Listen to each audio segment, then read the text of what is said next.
Aba, ako pa talagang dinatnan ng malas. Pasensya na po, hindi ko po sinasadya. Dalawa lang po ang problema. Mayroon akong malinis at maayos na paglalabang gagawin. Saan naman yan? Gusto mong subukan? Tara, sumama ka sa akin. Dito, sa Aba Laundry Shop. Tiyak na malinis,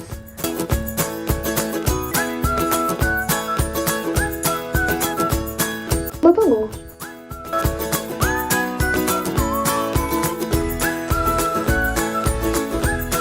at maayos ang serbisyo. Totoo nga ang balita. Malinis at mabango na ulit ang damit ko. Aba, saan ka ba? Dito ka na sa Aba Laundry Shop.